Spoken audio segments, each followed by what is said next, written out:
Welcome back, ladies and gentlemen. Powerful images, aren't they? What you have just seen are the result of the devastation, the most devastating typhoon to ever hit the Philippines in recorded history, and the strongest to ever make landfall in the world this century.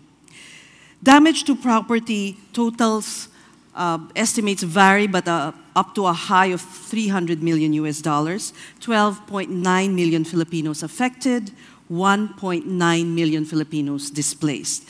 The pressure on resources of water, food, and energy is enormous. In this next panel, we will be taking a closer look into the Philippines. And joining me up here to do that are Father Jose Ramon Villarin, climate scientist and president of the Ateneo de Manila University. Father Jet, if you may take your seat at the end. Dr. Gemma Narisma, Associate Director for Research and Head of the Regional Systems Program at the Manila Observatory. The Honorable Francis Tolentino, Chairman of the Metropolitan Manila Development Authority. And rounding up this group, please welcome Paulo Alcazaren, Landscape Architect and Urban Planner.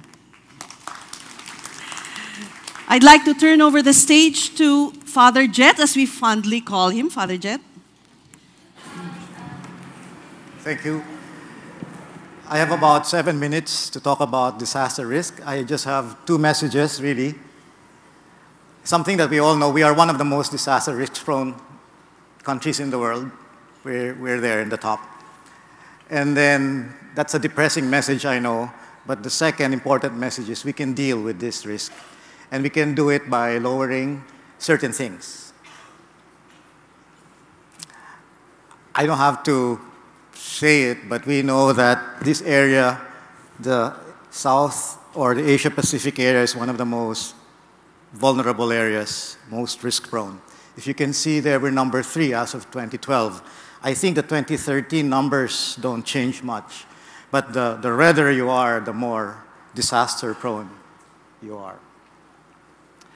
What is risk? It's a very difficult concept, and I would like to this is a UN concept. It just depends on 3 things: the hazard itself, the harm, our exposure, and our own vulnerability. An inverse of vulnerability could be resilience or capacity to recover or to endure a hazard. This painting by Hokusai is like the Japanese artist Hokusai can perhaps illustrate what risk is. Some areas, the waves will be high, but some areas, actually, the waves are not that high. So that's hazard, the height of the wave. The exposure would depend on, I guess, how many of you are facing that wave. Your vulnerability will depend on the strength of your boat, who you are with, and if you get hit, if you can actually swim. So these are 3 things that affect our risk.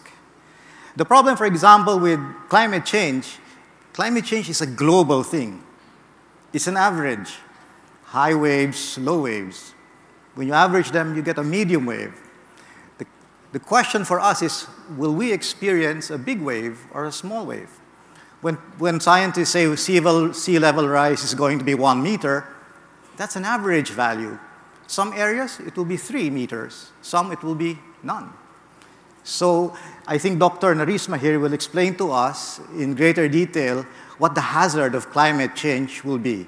But for now, let me just go on and illustrate that risk itself will depend on these 3 factors. And it's not that simple. Risk itself is a circular thing. Risk compounds vulnerability, which in turn increases risk. So you can see that it's not just a unilateral relationship, not just a one-directional relationship. Why are we one of the most disaster-prone areas? Well, don't ask me if God placed us here or, just the way the world works, okay? And maybe that's for another topic, God and disasters. But we, for instance, where we sit right now, we sit on a volatile region. Plates are shifting. more vigorously in this part of the world than in the rest. You can see this Pacific Ring of Fire. If you look at sea level, this region is also where you see a lot of warm water. The warmest waters are actually in the Western Pacific. Again, please don't ask me why. It's just the way it is, okay? If water is warm, that means water expands, therefore sea level rises. Again, compared to the Atlantic, the Pacific Ocean sees a lot more typhoons, okay? Maybe it's a bigger basin, but you can see that, yeah, we're there. We're right in the path of these typhoons. Risk varies in space and time. So for example, if you look at drought, lack of water, you can see here that Mindanao gets the brunt. Okay? If there is drought, it's not equally experienced. It happens usually during an El Nino, but Mindanao gets the brunt of the hazard. If you look at population, exposure, if you look at vulnerability, I put it in quotation marks because it depends on I just use the Human Development Index as a proxy indicator, okay, of vulnerability. Then when you combine these three things, you can see that risk varies. Even in an archipelago like the Philippines, risk varies in space and time. The people in Mindanao, when it comes to drought hazards, will experience risk differently. How can we reduce this risk? Well, three things. You reduce the hazard if you can, reduce your exposure, and if you can, reduce your vulnerability. How can we reduce disaster risk? If we reduce hazard, well, for example, if there is a drought coming, what do? You store up. That's how you reduce the hazard. Or if you know that water will be in short supply, you will reforest. For example, this is a picture in Sarangani. They're restocking fish. But what struck me was that they are planting in a mangrove area. I'm happy that there are still mangroves. In a project in Zamboanga, Sibugay, we had a project. Apparently, fisher folk like mangrove wood. They make food taste better if you cook with mangrove wood. So they cut the mangrove. Well, what happens when you cut the mangrove? You reduce your buffer capacity. When the storm surges come, you get it.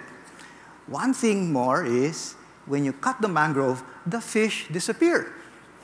And so what did we do? We replanted mangroves in Zamboanga del Sur. And guess what? The fish returned. Lapu-lapu is big. So people learned their lesson.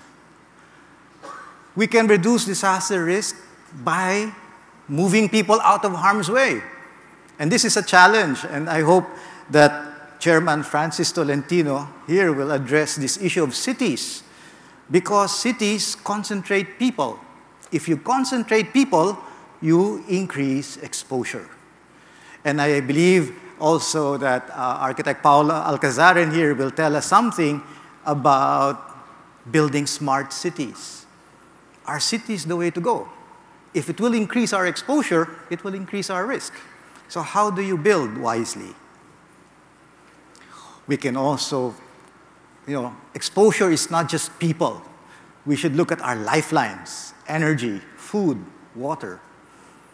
These are inanimate things, but they actually affect animate things like people. We can reduce disaster risk by reducing our vulnerability. And I propose there's nothing like education. I'm sorry, I'm biased. I'm an educator. Okay, I work in a school. So I do believe that we can do a lot of things by educating our people. The young people are actually an important resource. They're techno-savvy. They can use social media. They can learn from our mistakes. They can teach our teachers. They can teach our parents. They're actually more concerned than we are about this issue of disasters and environment. I suggest that we form them. We continue to form them according to these abstract values. What values? Values of the commons. Commons, things that we share. We need to teach them about abstract things like risk, future, sense of nation. And when does that happen? Where does that happen? In school, as well as in family. But I believe education can be a potent force. For higher ed, I suggest we beef up research, beef up predictive capacity. We rely on many other models outside, but we don't even have our own capacity here to predict. So I suggest our schools can do that as well. Governance, leadership can reduce our vulnerability. We have, if you see this, well, sorry, this is just a picture of people, and you can see that the challenge here is how can you move people? You're a leader and you want to move people in a certain direction. How do you do that? You need trust. You need to build trust. We easily divorce, actually, in this country. We easily divide. We break up into our tribes. We're an archipelago. And we need good leaders who can unite us rather than divide us. We need leaders who will actually think about development and build with nature. It is not just labor and capital. It is labor, capital, nature. And we ignore nature to our peril. We need leaders who will be statesmen, stateswomen, who will actually look at the full cycle, look at the input of nature, and look at the output and the waste expelled into the environment. We need leaders who will actually look at the pace of development, the quality of development, even the location of development. We can reduce vulnerability by connecting to each other. Interestingly, if you have a virus, you quarantine something, you isolate something. Actually, in this case of disasters, if you want to reduce your vulnerability, you reduce your isolation. Because isolation compounds your vulnerability.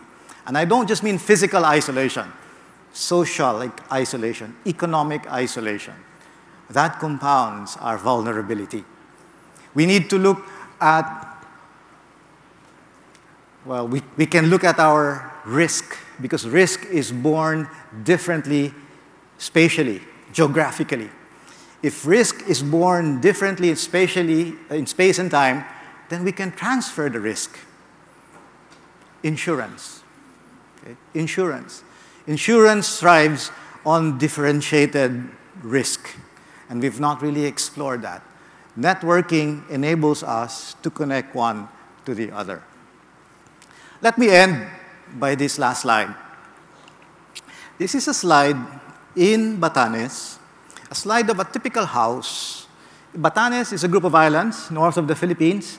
They get lashed by typhoons about 15 times a year. Philippines gets about 20 plus typhoons a year. Batanes gets 15 of those 20. Okay? And the people of Batanes, Filipinos, they're called Ivatans. In Batanes, you have what is called a communal place. It's called Payaman. Interestingly, Yaman, no? Payaman. It's where they bring their cows. They actually rely on their cows more than on the weather forecaster to know if a typhoon is coming. Because if a typhoon is coming, the cows know it. They start to look for shelter. Naturally, even the birds know when the pressure drops. So that's a good barometer for them. Anyhow, my point is this. In Batanes, a typical house is about 8 by 6 meters, 48 square meters. It's built with 50 tons of limestone and coral. 50 tons. And about 47 square meters of kogon grass, thatched roof. About 30 centimeters thickness of roof with wooden trusses. Doors are shot with hardwood, bolted. The point here is, with 8,000 reeds, 47 square meters of kogon, 50 tons of limestone, one family cannot build this house. Who builds this house? It is the community. The term they use for this is payuan. Okay? In Tagalog, we say bayanihan, okay? A coming together, cooperation.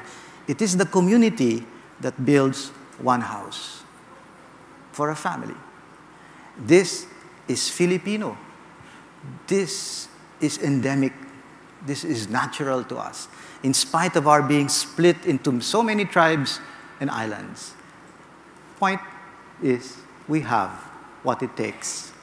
We have what it takes to deal with disasters. Yolanda may have brought the worst and the best in us, but this tells us, yes, we can overcome what's in store. Despite a globally warmer, more lethal world, we can face this together as community. I hope that as community we can build a global partnership. A partnership that will entail crossing boundaries and extending and building bridges with one another. Thank you.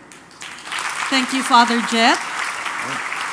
Gemma, I know you work very closely with Father Jet, so you'll be focusing more on typhoons right, in particular. Yes. All right, go ahead. Okay, yeah, so allow me now to focus on the hazard. If you remember the formula that, or the circles that Father Jet showed you earlier, there's H, E, and V. So I'll focus on the H, and really, from the perspective of a globally warmer world, what does it actually mean for the Philippines? And I know that the first thing that will come to our mind is typhoons. In the past 5 years, we've had so many typhoons that caused a lot of disasters in the Philippines.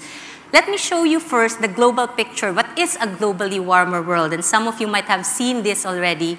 Here we have in how many seconds we will show you, or this picture shows, will show you how the world has increased its temperature in different parts. So the blue colors denote cooler areas or cooler temperatures. And as it becomes yellow, then it's warm, and then it becomes red, and it's really warm. So we go from 1800s, and then we go now 1898, and it's paused. I'm sorry. Okay, I'll click that again and play. If we can play the movie. I'm sorry, but my click. Okay, there we go. So it's blue, and then it stops in 1898. If I click now again, okay, let me just try that one more time. Yes, this is a glitch that we did not expect. Okay. So maybe I'll skip that movie. Okay, there we go, finally. So it really stops on 1898. So it's supposed to move forward, and I'll skip that. It is one of the, if you have the chance to go through this picture, just Google it, look for NASA, a globally warmer world in how many seconds, and essentially it will show you how different shades of blue, red, and then it becomes blue again, and then red, and then by the late 1900s, in 1998, 1990s was the hottest decade, that in come 2000s, that became the hottest decade, and now the recent World Meteorological Organization report is out, and it says that 2013 is now one of the hottest years. It's number 6. So we're continuing to beat these records. What does a globally warmer world mean? The Intergovernmental Panel on Climate Change said that by the late 21st century, it seems so far away, but we are feeling the effects even now. Well, it's going to be warmer. There will be fewer cold days and nights. That's virtually certain. It means that 99%, there is a 99% probability that there will be fewer cold days and nights. So enjoy the cold nights that we've been having. There will be more frequent hot days and nights, and there will be frequent warm spells as well. Now, it's not just about the temperature, and we know that already. We've seen it in the news. It's also about rainfall. It's also about tropical cyclones. IPCC also says that heavy rainfall events will become more frequent and more intense, and that's very likely. It means that there's a 90% chance or probability. The more relevant thing for us is the increase in intense tropical cyclone activity, and that's more likely than not. And let me zoom in on that particular point. What does that mean for the Philippines? If we are to look at this particular point, and just let's say from 1945 to 2012, and let's look at the number of tropical cyclones that have entered the Philippine area of responsibility. It goes up, down, up, down. On the average, you get 21. But we don't really see any particular trend. In fact, if we look at it, the red line would show you that it's slightly decreasing. So there is no significant trend, and there's a very slight decrease, which should be good for us, right? We will not have that many typhoons. But then, it is not about the number of tropical cyclones. It is about how strong these typhoons would be. Maybe we will still have 21, but how many of those will be Category 5s? How many of those will have very high wind speeds? That is the question. And the prediction is that most likely we will have intense tropical cyclones. What does this mean? If we would graph, let's say, the normal occurrence of tropical cyclones. So you have wind speed. Slow tropical cyclones of Ondoy, Sendong would be around 90, 100, 110, let's say. And then you have the other end, the Pablos and the Yolandas, which are on the right side of your spectrum. These are the 300s, the 260 kilometers per hour. Before, the normal scenario would be you'll have your blue, the higher bar of the blue would be in the slower side, 100, 150. In a globally warmer world, we will see something like this. Now, we will still have those slow ones, maybe a little bit less of the 100s, and then you'll have a higher bar for the 150s. Now you'll have more 200s, 250s, and maybe a few more Pablos, and maybe a Yolanda, more Yolandas than what we would want. So it's not about the number, it's about the wind speed that is associated with these tropical cyclones. Again, it is not about the number. It is about the distribution of where these tropical cyclones will hit. And our studies show that if we would look at the blue colors, those are the areas that have a decreasing trend in the last 65 years or so of tropical cyclones. The red shows increasing trends, areas where there are increasing trends. And we see that the Visayas and the Mindanao regions have red colors. It means that in the last 65 years, there have been increasing numbers in those regions. Remember that 2010, 11, 12, we have 3 disasters. That's Sendong, Yolanda, and Pablo, all in that red area. It's not about the number of tropical cyclones. It's about intensity and distribution of this number. If we would look at the worst typhoons in the Philippines from the 1950s, let's say, to the present, in 1950s, we had 2. We had none in the 60s. In 1970s, we had a couple again. In the 80s, we had more. In the 90s, we had more, a lot. And then in the 2000s, we had a lot. We see that most of the destructive, high-impact typhoons or the resulting disasters that we've had occurred since the 1980s. So what does a globally warmer world mean? As Father Jet mentioned earlier, we are at risk to disasters, even without global warming. We have our typhoons, we have our heavy rain events, we have monsoons, we have that hazard. Coupled with our exposure and vulnerability, we are at risk to disasters. What does a globally warmer world mean for the Philippines? It means that we will have more intense typhoons. That is more likely than not. We will have extreme heavy rain events, and we'll have enhanced monsoon systems. And that increases our risk to disasters. Not to mention yet exposures and vulnerabilities. And a special note on that exposure and vulnerability, in this globally warmer world, the Philippines is one of the top 10 countries with very high population in low elevation coastal zones. And that means, therefore, from the perspective of climate change, our risk to disasters dramatically increases because of that fact. So that's where we are. Thank you very much, Gemma. Before I call on Chairman Tolentino, once again, I'd like to remind everyone to join our discussion. Please check out Pigeonhole Live so you can participate in the discussion, make a comment or ask a question or vote for a question that's already there. Now, Chairman Tolentino's at the forefront of responding to these disasters, so go ahead, Chairman, he also rushed to the Yolanda hit areas, even if he didn't have to be there. So go ahead, Chairman Tolentino. Yes, looking at these pictures would show that we were there, modesty aside, for weeks or for more than a month, even beyond our turf or jurisdiction, as part of the National Disaster Risk Management Council. So it's not true that government was a little bit slow in responding. We were there first. We're still there, helping two municipalities, one in Sulat in Eastern Samar. For instance, modesty aside, in Bohol, we were there 4 hours after the quake hit. But going back to my presentation, probably I have 7 minutes. But it looks like the Metropolitan Manila Development Authority, we have 7 mandates. So I probably just focus on some aspects that would tie up with what Father Jet said and Ms. Gemma said a while ago, linking probably urbanization with climate change, global warming, and probably what most foreigners would probably be surprised when they enter Metro Manila, the traffic jam. So I won't play it safe. I'll deal with traffic.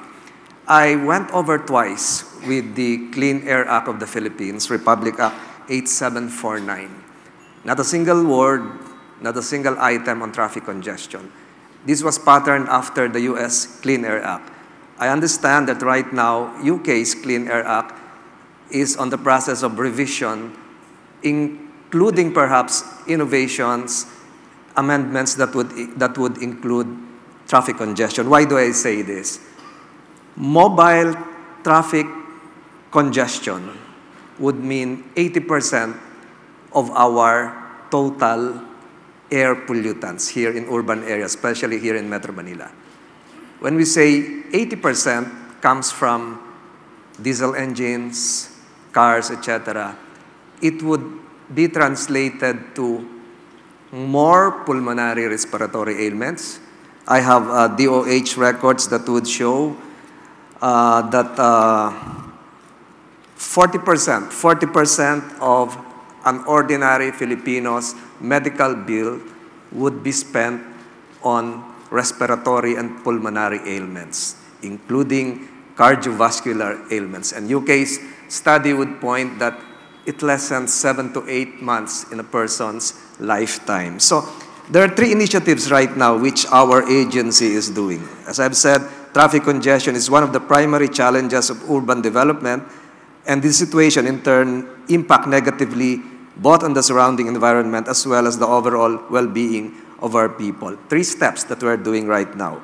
One is improving the traffic management operations. It might not be seen easily, but we are constantly looking for ways on how to reduce carbon emissions. As I've said, it's not part of the Clean Air Act. One way of doing this is having, as shown in the screen, having a new command center that would allow us to easily respond to traffic crashes, car accidents. At the moment, since 2012, we have recorded along EDSA. EDSA is the major thoroughfare of Metro Manila. We have recorded an average of 22 car accidents per day. 22 car accidents per day. 2012, it was 21. 2013, it's 22. So it would mean that we lessen travel speed because of the car crash. So the one way of improving traffic management would be to have a sensorized traffic command center that would enable us to respond immediately to a car crash. And the second one is congestion mitigation measures that would reduce congestion and increase travel speed. For instance, in our new traffic setups right now, the traffic signals, we have timers. We don't have that before.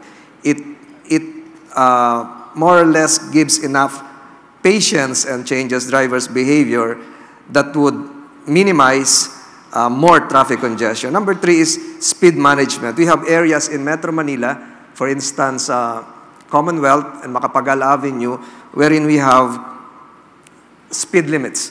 Speed limits would enable will enable the lessening of acceleration, deceleration, as well as idling. You have that lessening at a constant speed, you reduce carbon emission. And number 3 is one way, my third advocacy is traffic smoothing. Here in Metro Manila, it's a new term. Here in Metro Manila, we have a lot of U-turn slots. The more you reduce the U-turn slots, the more you reduce the stop and go.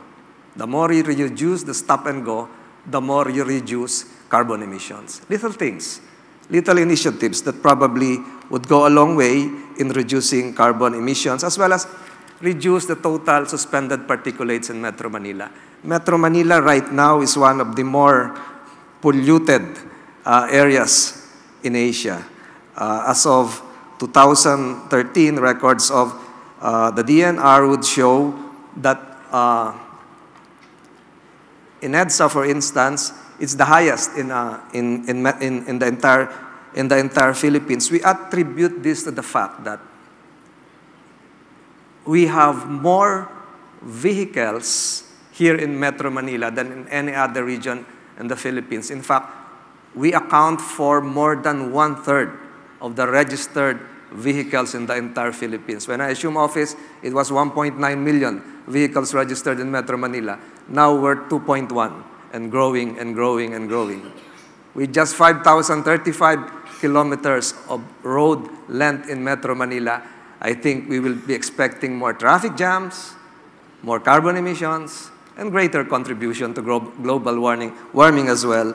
But we have done several initiatives that probably incrementally would lessen the impact of this. For instance, modesty aside, when I assumed office, we instituted the number coding for provincial buses. As of now, as I speak, there are 12,000 plus buses flying Metro Manila. So that's the reason why we are initiating the establishment of bus terminals, integrated bus terminals. We have one right now, although I'm facing several cases concerning that bus terminal.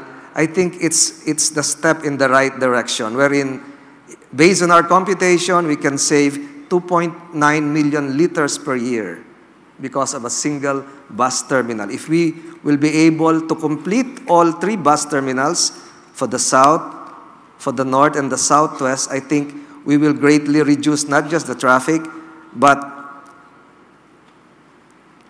there would be a corresponding health benefit for the populace of Metro Manila.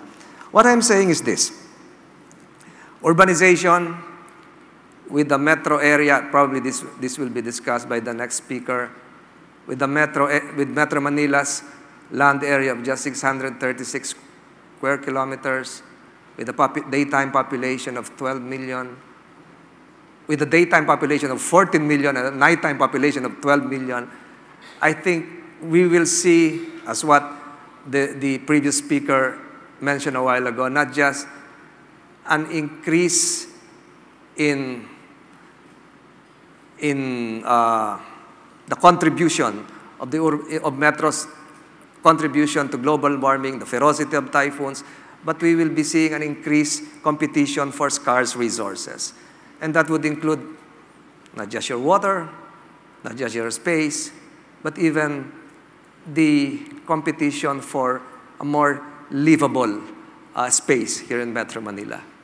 Not just within the next 7 years or 10 years. That's why I have been battling, competing, suggesting, even in the halls of Congress, that we relocate Metro Manila to another site. I wrote a book a month after my assumption that we should relocate Metro Manila to Tanay or Bulacan, similar to what they did in Putrajaya, similar to what they did to Brasilia in Brazil, so that we can somehow alleviate the pattern of increasing urbanized anarchy. I have to admit, we don't have a land use plan, a national land use plan. 17 land use plans for the 17 LGUs. No concrete unified land use plan. No offense to the city of Manila. Yesterday there was an announcement that there would be a track ban for the city of Manila. It's not applicable to Makati. It won't be applicable to Quezon City. So there has to be a uniform, unified approach to all of these things. But I have no problem with that. So what I'm saying is this. Your topic is very appropriate. Together would mean partnership. Partnership not just with the 17 LGUs here in Metro Manila, but with the private sector in dealing with the rapid urbanization. By 2050, it's been said and it's been validated that almost half of the world's population will be living in cities. And for us here in the Philippines, perhaps half or more than half of the Philippines population would be living in a mega Manila area. With that, we will be facing resiliency problems. We'll be facing, we even have an earthquake problem looming. So it's a mega problem, and I think it's the best time to prepare not just for the resiliency of this urban area, but to prepare the mindset of the people. With that, I end my presentation. Thank you. Thank you very much, Francis.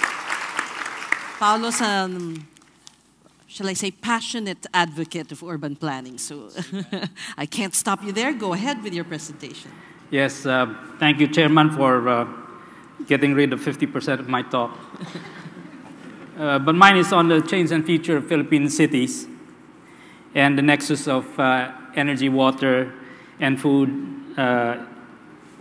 in context of Philippine cities and physical planning. So I have to mention water, energy, and food at least once. The Philippines crossed over to the urban world over a decade ago when more Filipinos started living in cities than in the countryside. Metropolitan conurbations and peri-urban expansion started earlier from the 1950s onwards. Until the Spanish era, only Manila reached the 200,000 population level. And this is where the Americans took over. By the way, when the Americans came, they released a health warning on water. This is where I mentioned water. When you get to Manila and you want to drink water, you put the water in a pot and you boil it. After it cools, you boil it again. And when that cools, you throw the water and you drink the beer. The beer was cleaner. But today, Metro Manila is, as the chairman mentioned, 12 million population. Of course, it's about 15 million if you count the people living under the bridges and in the esteros and waterways. This is turn of the century Manila. And that's part of Manila today. Pre-20th century urbanization was evident in towns, where the visible landmark was a church, with church tower. People lived under the bells, and they called it in the Spanish term, bajo de las campanas. Today, we see a huge change in the complexity and scale as rapid urbanization is seen in endless sprawl, this time, bajo de las McDonald's. Actually, it's Jollibee, because Jollibee is the local competitor. They have more, the burgers are tastier. But if you listen to both of them, and this is where I mentioned food, if you listen to both of them, Philippines has no problem with food so long as it's fast and nutritionally challenged.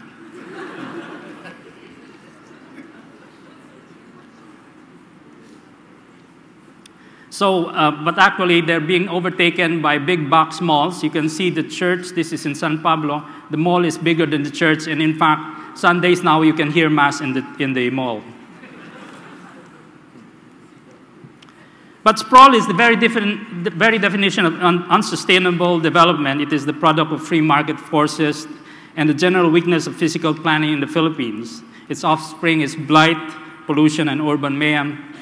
Sprawl has heavy demands on energy, water, and food. This is a nighttime shot of Manila. Of course, there's more energy when Manny Pacquiao is having a fight, but less crime. It takes more energy to power an expansive area and to transport people between CBDs and peripheral bedroom districts in commutes that take up to 3 hours each way.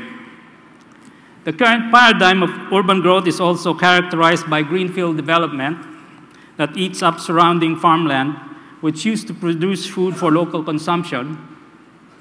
And there are also now more locals that need to be fed as population growth in the Philippines is unabated and highest in urban areas. It is not that there have been no attempts at urban planning. Taking the case of Capital Manila, there have been over a dozen master plans prepared from the late Spanish period to the 70s. There have also been plans prepared for other cities.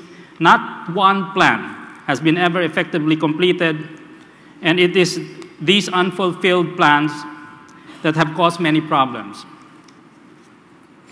There is a current law, as Chairman has mentioned, that requires all LGUs to produce comprehensive land use plans. But like most laws here, including traffic laws, it's just a suggestion.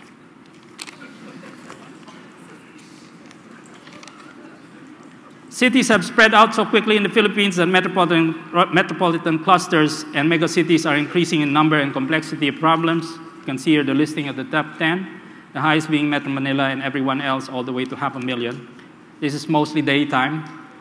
Sprawl, the lack of formal planning and failure in provision of basic services like housing has led to the burgeoning of informal settlements and problems for all in health, crime, traffic, pollution, garbage, drainage, water supply, power supply, and vulnerability to natural disasters. That's the Mangahan spillway. It's actually the people spilling. In failing the plan, we plan to fail. We have made many plans, and many attribute the failure of this to government's inability to consolidate land, systemic ineptitude, and to the larger problem of lack of political will.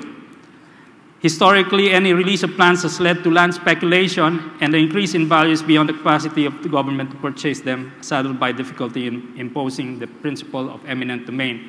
50 years ago, when Quezon City was being planned, the price of land was 5 centavos per square meter. I should have bought. The poster boy for planning failure in the Philippines is political will. The real reason is not that we lack it. It's just that we have too many of it, too much of it. Too many political wills, as mentioned by the chairman. Metro Manila is 17 LGUs, all fiercely independent, mostly uncooperative, and ignorant of the fact that urban problems recognize no political boundaries. Only 5 of the metropolitan areas listed earlier have a development authority or council, none of which have any real power. I'm sorry. And these are plans in the last cycle of plans made in the 1970s by the precursor of what the chairman now has offices with the Metro Manila Development Authority. And that's the last time we had any of these overall plans. Mere consolidation of cities into larger, more efficiently managed units will not do us. Another change, climate change, this is Estancia in northern Iloilo, imposes its will. The only corrective is that an even more dramatic change, that of changing the political constructs of our cities to realign to fit geomorphological realities or boundaries based on natural processes with ridgelines, rivers, air, and watersheds as primary references. Most Filipinos are now urban, but it is this old definition of our urban frameworks, boundaries set up 3 centuries ago, when we had 1/10 of the population, that make us all vulnerable to natural and political disasters. The ways we have built and governed our cities have ravaged their natural latifundia and lowered our quality of life. This is in Panay. As you see, most of the mountains are denuded, and that exacerbates any typhoon that hits. So what has also changed are the actors who shape our physical destinies.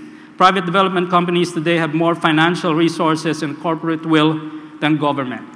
Their projects now cost from tens to hundreds of billions, with areas covering up to thousands of hectares.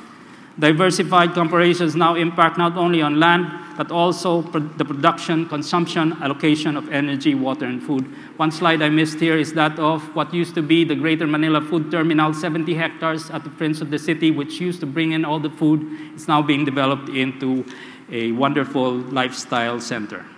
Mixed use, condos, the usual stuff. The future of Filipinos, therefore, in metropolitan settings, which now accommodate most of us, is dependent on, one, changing the paradigms of corporate and public responsibility with an emphasis on accountability and transparency. Two, changing urban boundaries for management and governance to fit natural rather than political context, whilst at the same time building smarter, denser, people-centered, and not car-centered cities. Changing from reactive mitigation and risk management to forward-looking, participatory, inclusive planning. I end by saying that all of these changes must be made with a vision for prosperous, culturally vibrant Filipino communities, cities, and nation. It is a vision we must shape for ourselves, not one handed to us in a value meal or an aid package or from a boardroom. There is room for change, but it must happen soon, and I hope it happens in this room. The typhoons are back, millions are exposed still in the south, and there is a Filipino born every 15 seconds. What future do we offer them? Ang ating kinabukasan ay nakasalalay sa pagbabago, at ang pagbabago ang ating kinabukasan. Our future is dependent on change, and change is our future. Thank you. Thank you, Paulo. Okay, I have many questions here on my iPad, but the first question will go to Father Jet. You talked about education, reducing our vulnerability. Do you have specific examples to cite, Father? Yeah, oh, yes. Well, first of all, let me just say that there are some systemic things. Some people have a stake, some leaders have a stake in keeping us ignorant, in keeping us undereducated. So we have to realize that. In some, for example, abandoned areas. For example, in Mindanao. Now, I have seen, well, education has changed me. Before, I couldn't care less about the environment. Something happened along the way. I cannot pin it down. But I've seen people change because they went to school. They've been formed. How does one care for the commons? How does one appreciate a road, a park? There are tempting options, and I think if you can be trained to look beyond the immediate, the short term, education does a lot in terms of changing us, changing our values. Young people I've met, they're more knowledgeable than I am on these things. Actually, I've learned from them. So that I think there are many examples I can cite. But education does a lot to change us. One of the top questions is also for Chairman Tolentino, and it concerns, as you had rightly predicted, traffic. So it goes this way. How does the MMDA work with other local government units and government agencies and the private sector to define a long-term solution for traffic congestion?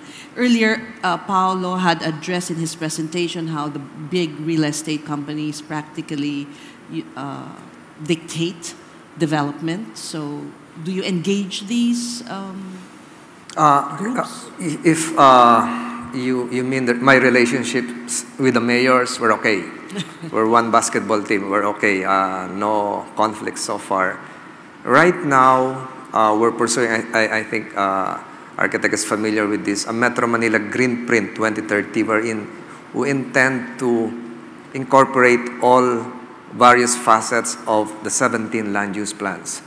And I hope to have that approved by all city councils within Metro Manila. And a segment of that would be traffic management. How do we approach this? I happen to head the RDC of Metro Manila. That's the NEDA of Metro Manila. For instance, we just approved the 13 major infrastructure projects for this year. So for this year, we have, for instance, we start in April, the Skyway 3. We're doing right now, they're doing right now the NAIA Elevated Expressway. By March, they will start the Paseo de Rojas Underpass. By July, they will start the España Underpass. By November, they will start the EDSA TAF flyover. So all of these initiatives are are not just rush projects, but all of these initiatives came from the various agencies involved, including the private sector. That's why, for instance, on my part, I've been pushing for greater participation of the private sector, including traffic management. For instance, in Katipunan, we have the Metro Traffic Watch, wherein we have the Xavierville Homeowners Association, will involve the Ateneo group, we have the Merenol group. If we change, for instance, a U-turn slot, the location in C5, we ask the Valle Verde Homeowners Association. So we continuously engage the private sector. But I think more than that, we're still looking for the commitment of the people in seeking change. I've always said that innovation should come likewise from the public sector, not just the private sector for profit. Innovation, social innovation, must be an imperative. How we deal with the informal settlers, how we deal with the transport groups, the jeepney drivers, the bus drivers. So it's still a long way to go, but I think with proper consultations, information dissemination, we can incrementally reach a stage wherein we're ready to hand over to the next leadership a better Metro Manila. You're smiling, Paulo. I always smile.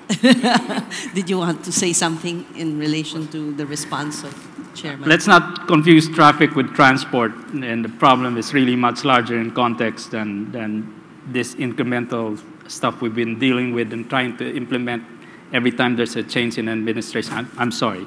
But we have to change the whole context, the whole paradigm of governance and boundaries and how we approach things. Everything is, if you deal with congestion, it's all induced demand. It's thinking more on how to bring people closer to where they live and where they work rather than building flyovers and heavy infrastructure, which we see in the Western world they're tearing down because they discovered that they make better cities without this infrastructure.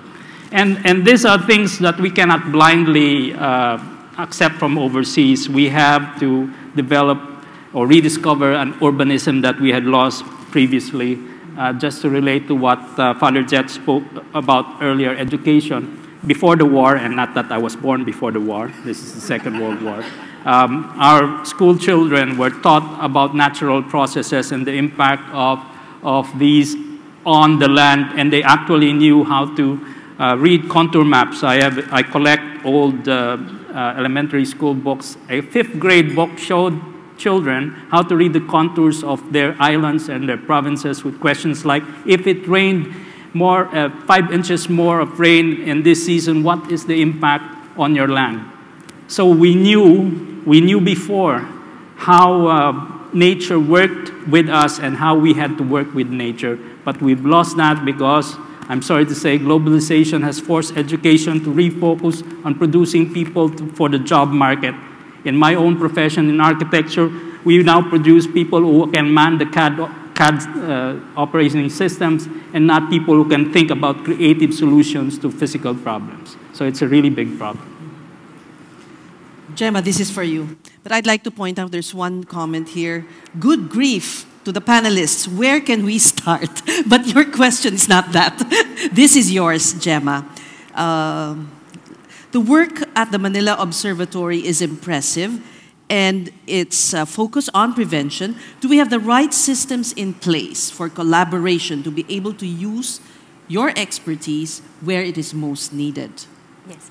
So the Manila Observatory is working with certain local government units, with certain institutions, and we are trying our best to let that science reach the people. As a non-government organization, we cannot really warn because that's not our mandate. And just to distinguish the fact also that we are not operational, we are a research institution. But what we do is to try to research on improving science information that will tell people properly on how to act and hopefully to transform their behaviors as well. We do try to we continuously find venues on how that information can go out. And so we do have work with certain communities, local governments, church communities, depending on certain areas in the Philippines essentially, and even with private institutions as well. Because you talked about, for instance, key to preparation is forecasting. Yes. Do you not sometimes feel frustrated when you see, you know, how government agencies are quite not, are inadequate in addressing, for instance, forecasting to be giving out the right warnings to the people? You know, how, for instance, in the case of the storm surge in Yolanda, the storm surge was not, to some feel, not adequately explained to the population what a storm surge was and its impact, how far inland would the water be, how far do you have to evacuate, etc., etc. That's right, that's right. So what the Manila Observatory does is supplement the information that is given by the government in a sense. But I do agree with you. I think one of the things that was really highlighted during Yolanda is how scientific information can actually make people move or transform people into action, whether that's short-term in terms of early warning systems or whether that's long-term in terms of proper planning into the future. And that is a continuous challenge. That's right. Scientific information can be the evidence that can guide governments, local communities to plan properly, especially in light of global warming. Yes. Yeah, I suggest we start breeding more Ibadan cows and give each family one cow. So we now have forecasting, and then they produce milk. And worst comes to worst, if all the food supply is gone and the Jollibee and McDonald's are closed, we have hamburger. We'll work with the cows. The scientists will work with the cows too. So that should be a good combination. We want doable initiatives and solutions. No. But Father Jet, could you elaborate, because I think it was not clear to this person who's asking this question. You mentioned we can reduce the hazard. Yes. So what exactly did you mean by that? Because this person had interpreted it as making storms weaker, which of course we cannot do. I thought I inserted the word certain there. Certain hazards. Okay. Not all hazards. Okay. So there are certain hazards that can be mitigated. A hazard is just harm. Is for example, getting sick. You can mitigate that. Or if it's the hazard of energy loss. What do you do when you lose energy? The prospect of losing it, you build redundant systems. You build alternate pathways. So that's one way to reduce the potential hazard. Can I go back to the cities? Because I wanted to say something about the cities. It's a question. Don't you think for a country of 100 million, it's time to think of building another city? We seem to be so concentrated on Manila, we want even to reclaim land. You know, Manila Bay, we don't want to leave Manila. We're so stuck on Manila. Don't you think we should develop another city somewhere? I mean, this is strategic and more long-term. If you look at the stats, all our towns are turning into cities. The only problem is that they're developing the cities in the wrong way, because a lot of the physical infrastructure is based on 300-year-old morphologies or forms. And we go into it blindly with default development, mostly of the suburban sprawl type, because that is the business model and template that private developers know. We also in academe, and I used to teach, we're not developing the base of knowledge for inventing a new type of urbanism, that's Filipino urbanism or urbanidad, which we've never had a chance to develop because marketing and companies just force things on us that are copied from overseas, because we believe that it's better if we copy it from overseas. So you really have to start from academia, and we really have to also try and develop forms of urbanism which cannot be copied from anywhere in the world because our scale and scope of the cities and its expansion is nowhere to be found. Academics from overseas are now coming to the countries like the Philippines to study rapid urbanization. They cannot even define how rapid it is. Of course, I define it again with the McDonald's, but...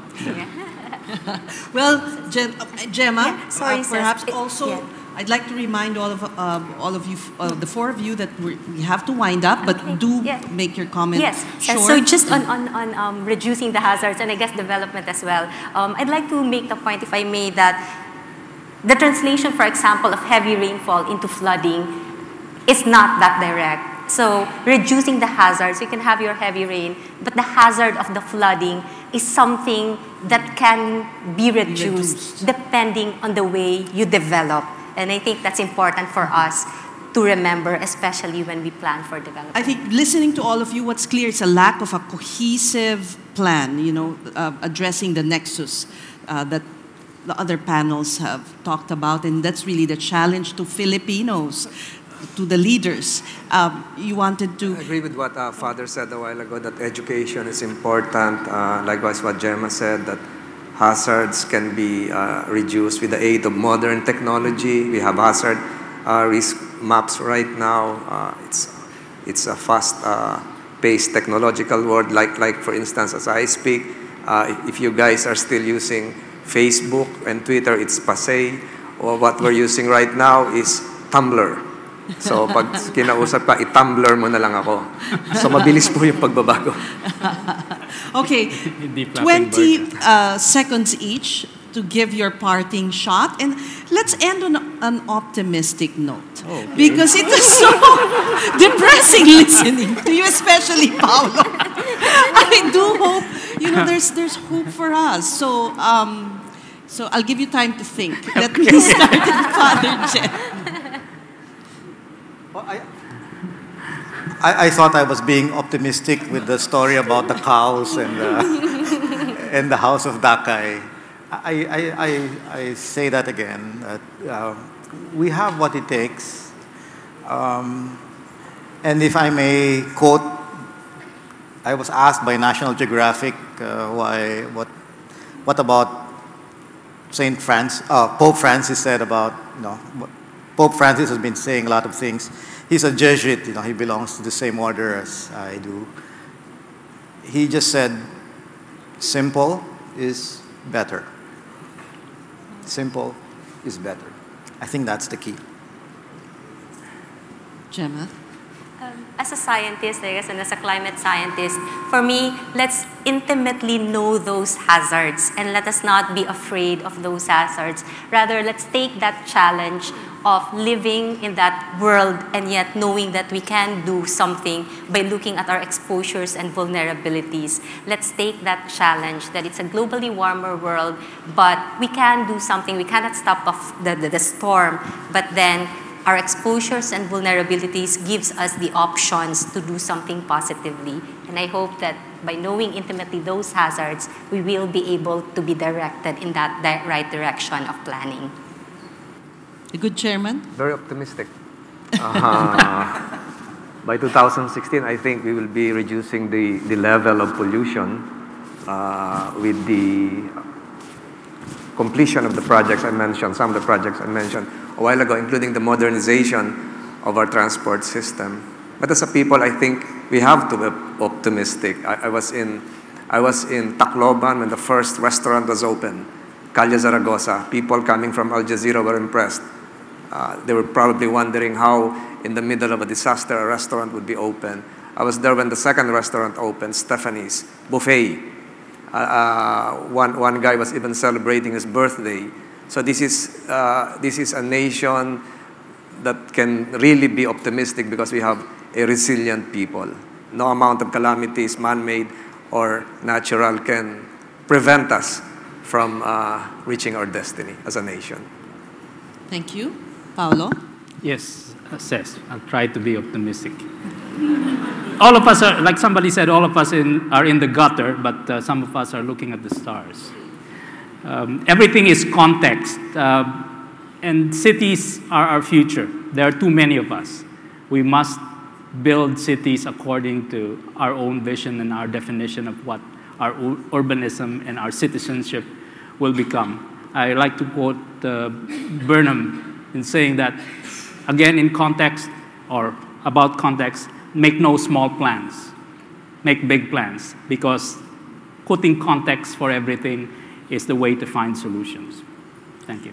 Thank you, Paulo. Francis, Gemma, and Father Jet, thank you so much for giving us an idea of the Philippine situation. And now we break for coffee, and I'd like to see you back here 3:15. 3:15, that's enough time to refuel for our next. I'm sorry? Is that a suggestion? No, it's an order. It's an order. I'll see you back here.